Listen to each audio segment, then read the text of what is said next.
आज के इस व्याख्यान में आप सभी का स्वागत है। मैं doctor Santosh Meena, associate professor, department of history, government arts college Kota. आज हम विश्व का इतिहास का एक प्रमुख टॉपिक लेंगे, राष्ट्रसंघ। राष्ट्रसंघ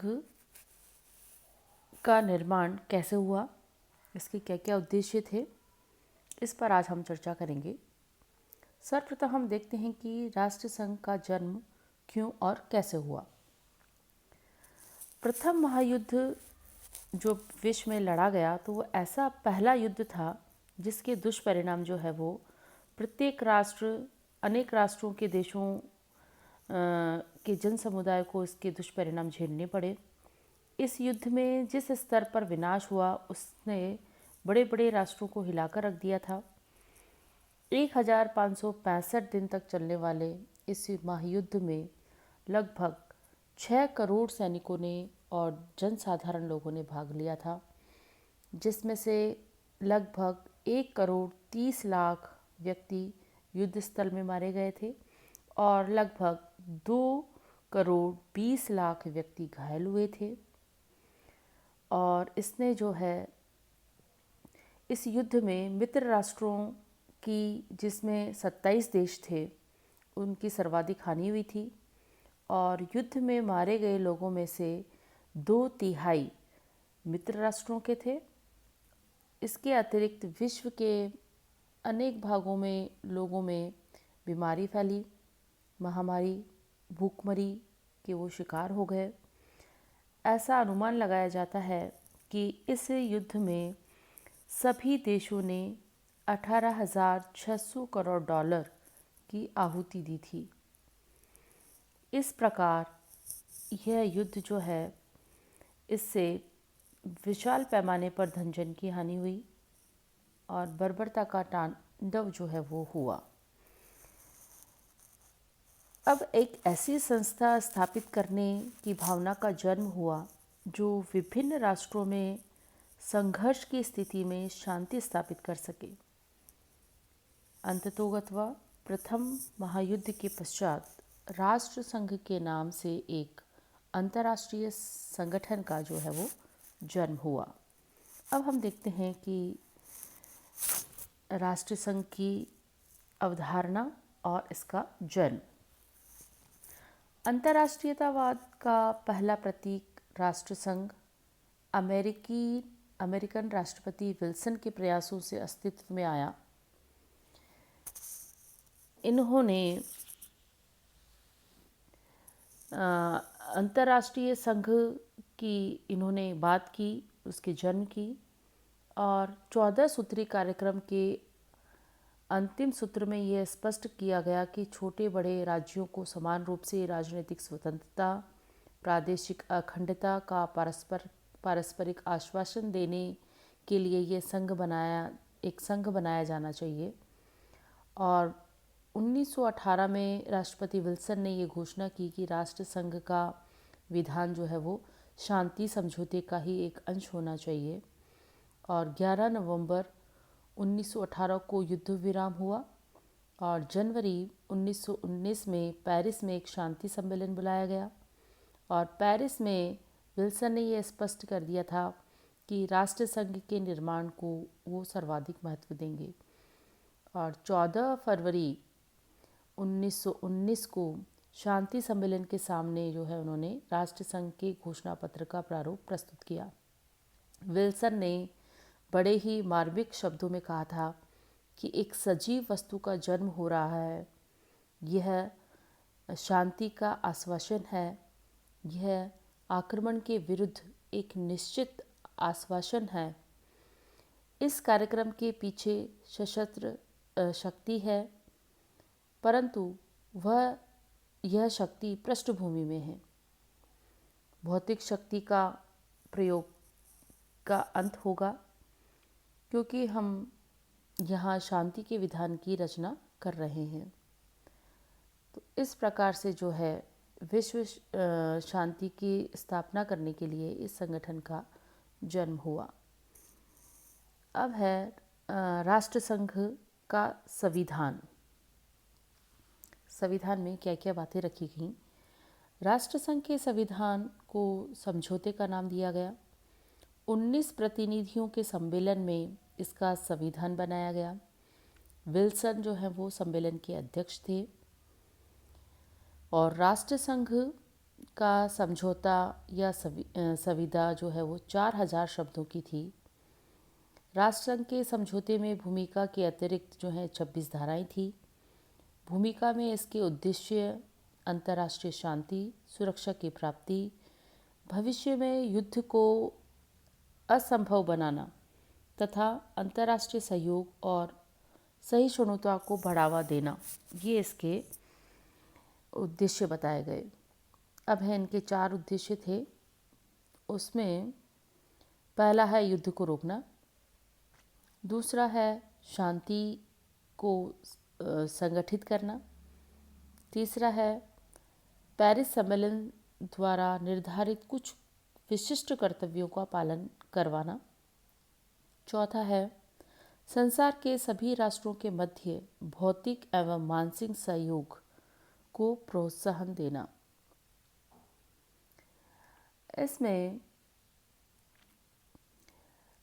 इसमें जो धाराएं थी उसमें ये था कि विभिन्न झगड़ों को शांतिपूर्वक निर्णय लिया जाए, उसमें आक्रमणों को रोकना, सामूहिक सुरक्षा बनाए रखने के उपायों का प्रतिपादन करना और किसी भी बाह्य आक्रमण के समय वे उसकी स्वतंत्रता की रक्षा करेंगे।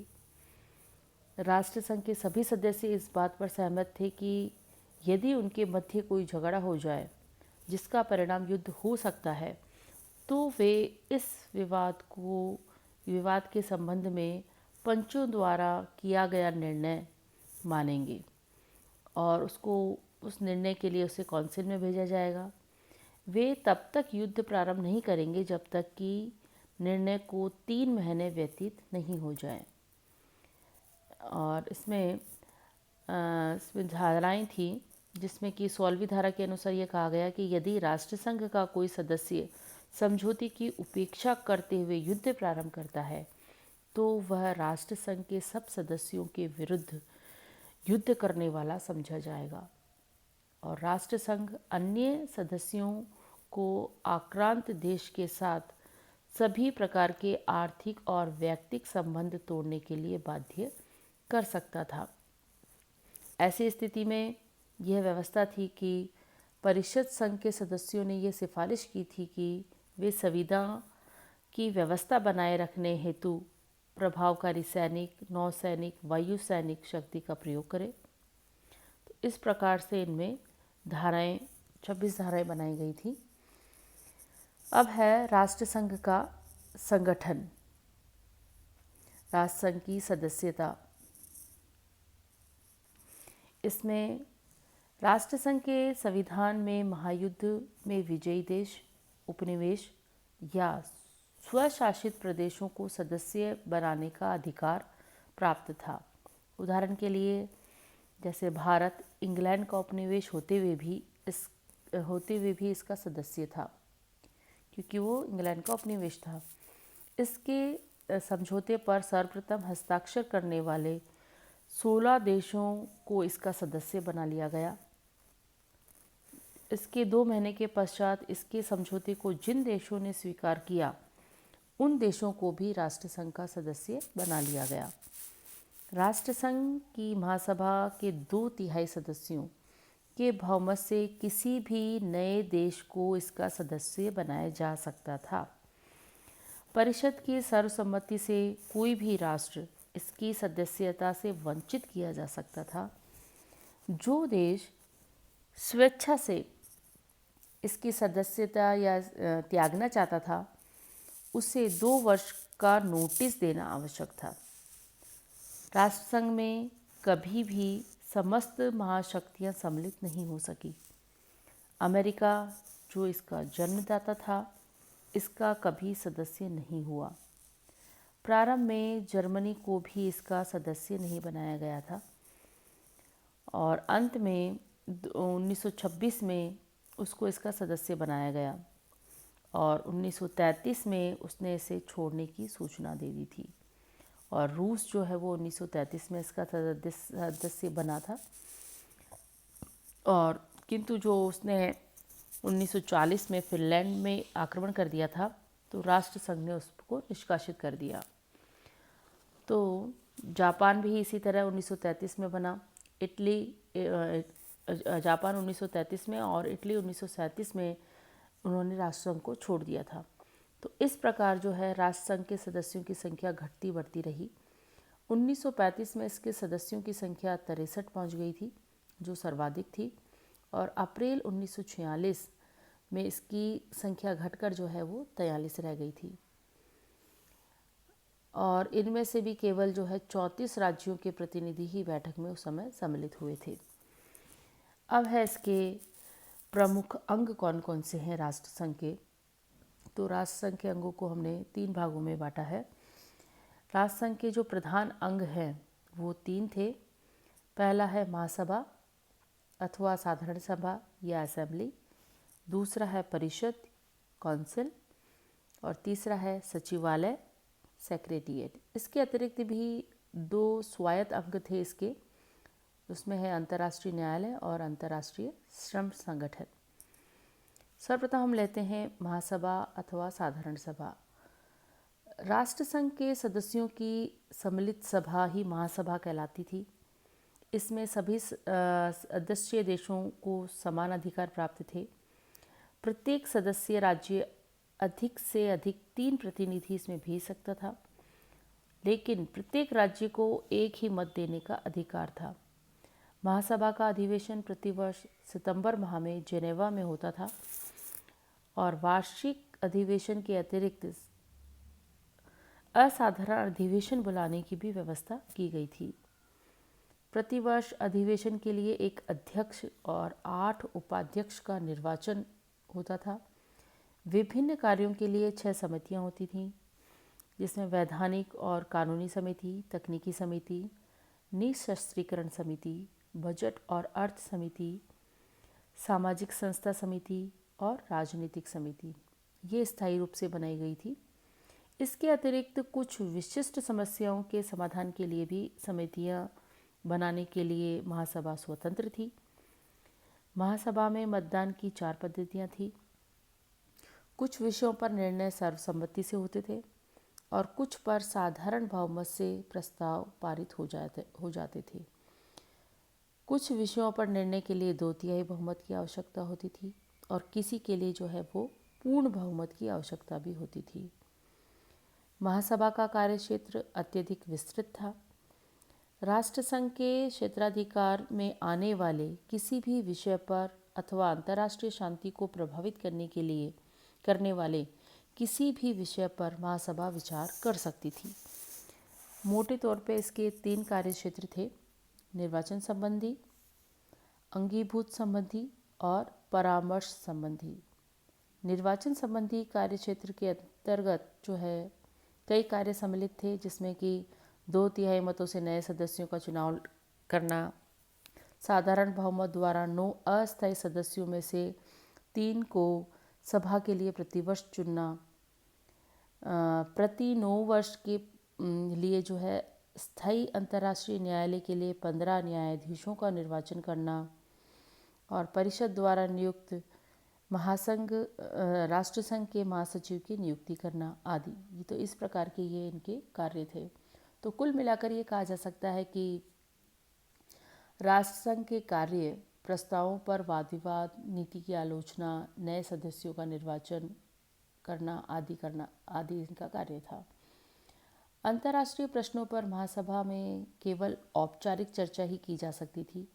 इसलिए कहा जा सकता है कि महासभा अपने सीमित अधिकारों के कारण संभाषण का केंद्र बनकर ही रह गई थी। इन सब के बावजूद भी महासभा विश्व की समस्याओं पर विभिन्न राष्ट्रों की भावनाओं को अभिव्यक्त करने में सहायक सिद्ध हुई थी। अब दूसरा इसका भाग है अंग में परिषद या काउंसिल। यह राष्ट्रसंघ का प्रमुख अंग था। परिषद राष्ट्रसंघ की कार्यकारिणी समिति थी। यह महासभा में महासभा से अधिक शक्तिशाली संस्था थी और परिषद की सदस्यता का आधार जो है वो समानता के सिद्धांत पर आधारित नहीं होकर महाशक्तियों की उच्चता पर निर्भर था। विधान के अनुसार इसमें 5 स्थायी और 4 अस्थायी सदस्य थे। स्थायी सदस्यों में 5 बड़े मित्र राष्ट्र थे। उसमें संयुक्त राज्य अमेरिका, ब्रिटेन, फ्रांस, इटली और जापान। अमेरिका के संघ से अलग होने के कारण स्थायी सदस्यों की संख्या जो है वो 4 रह गई थी और 1926 में जर्मनी को 5वां और 1934 में जो है रूस को 6ठा स्थान प्राप्त हुआ था। महासभा अस्थायी सदस्यों का निर्वाचन प्रति 3 वर्ष के लिए करती थी और प्रारंभ में जो है 4 अस्थायी सदस्यों का प्रावधान था और उसके बाद जो है 1936 में इसकी संख्या जो है वो 11 हो गई थी। परिषद जो है वो प्रारंभ से ही निर्णायक शक्तिशाली संस्था थी। परिषद के निर्णय प्राय निर्विरोध होते थे। केवल नीति विषयक मामलों, अल्पसंख्यकों से संबंधित धाराओं में संशोधन, संघ के सदस्य राष्ट्रों में आपसी विवादों के संबंध में सिफारिश संबंधी मामलों में परिषद जो है वो बहुमत से निर्णय लेती थी। राष्ट्रसंघ की संयुक्त राष्ट्र की भांति राष्ट्रसंघ के स्थायी सदस्यों को विशेषाधिकार यानी वीटो जो है वो प्राप्त नहीं था। महासभा की भांति परिषद का कार्य क्षेत्र असीमित था। यह विश्व शांति से संबंधित किसी भी समस्या पर विचार कर निर्णय ले सकती थी। इसका सर्वाधिक मुख्य कार्य विवादों को निपटाना था और सभा के निर्णयों को क्रियान्वित करना था। महासभा को महासचिव को मनोनीत करना, मुख्यालय का स्थान परिवर्तन, निःशस्त्रीकरण, आक्रमणकारी को दंड देना, अल्पसंख्यक जातियों संबंधी विषय, अंतर्राष्ट्रीय न्यायालय के सदस्यों का निर्वाचन, न्याय के अन्य कर्मचारियों की नियुक्ति, सार घाटी का प्रशासन एवं डैंचिंग का प्रशासन प्रबंध, संरक्षण प्रथा के अंतर्गत आने वाले उपनिवेशों का प्रशासन, राष्ट्रसंघ के अन्य छोटे अंगों से प्रतिवेदन प्राप्त करना, ये आदि जो है वो इसके प्रमुख कार्य थे। इसके बाद आता है सचिवालय यानी सेक्रेटेरिएट। सचिवालय राष्ट्रसंघ का एक स्थायी प्रशासनिक अंग था। इसका मुख्यालय जेनेवा में था। इसे राष्ट्रसंघ का सर्वाधिक उपयोगी और सबसे कम विवादास्पद अंग कहकर पुकारा गया है। सचिवालय का प्रधान जो है वो महासचिव कहलाता था और महासचिव का काम राष्ट्रसंघ के प्रशासन की देखभाल करना था और उसके अधीन जो है वो 2 उप महासचिव, 2 अपर सचिव और लगभग 600 कर्मचारी कार्य करते थे।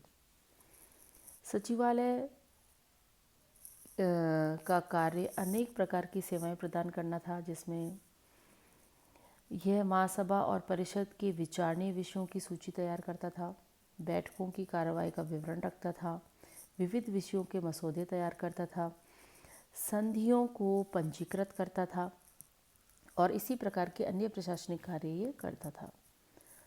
सचिवालय की प्रशंसा करते हुए प्रोफेसर मूरे ने लिखा है कि सचिवालय अंतर्राष्ट्रीय सहयोग का सर्वोत्कृष्ट नमूना था तथा राष्ट्रसंघ का उद्देश्य यदि इस सहयोग में वृद्धि करना था तो निश्चय ही सचिवालय एक बड़ी सीमा तक इस उद्देश्य की पूर्ति करता था। अब हम देखते हैं इसके जो 2 अंग और हैं, स्वायत्त अंग जो थे, अंतर्राष्ट्रीय न्यायालय और अंतर्राष्ट्रीय श्रम संगठन। अंतर्राष्ट्रीय न्यायालय में हैंग में अंतर्राष्ट्रीय मध्यस्थता की शुरुआत हुई थी और उसे ध्यान में रखकर 1921 में राष्ट्रसंघ के विधान की 14वीं धारा के अंतर्गत अंतर्राष्ट्रीय न्यायालय की स्थापना हुई। विभिन्न देशों के 11 न्यायाधीशों की नियुक्ति की गई थी इसमें और 1931 में न्यायाधीशों की संख्या बढ़ाकर जो है वो 15 कर दी गई थी। इन न्यायाधीशों की नियुक्ति 9 वर्ष के लिए साधारण सभा द्वारा की जाती थी। इन्हीं न्यायाधीशों में से 3 वर्ष के लिए मुख्य न्यायाधीश भी नियुक्त किया जाता था। यह अंतर्राष्ट्रीय कानून की व्याख्या कर उसी के आधार पर विभिन्न देशों के मध्य विवादास्पद मामलों पर अपने निर्णय देता था, ताकि विवादों को विस्फोट से पहले ही सुलझा लिया जाए।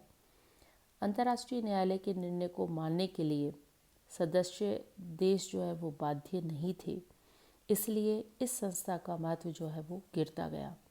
परंतु इस प्रकार के न्यायालय की स्थापना समय की ज़रूरत थी। अब हम देखते हैं 5वां, अंतर्राष्ट्रीय श्रम संगठन। श्रमिकों के हितों की रक्षा के लिए इस संगठन की स्थापना की गई थी। इस संगठन का मुख्यालय भी जेनेवा में था।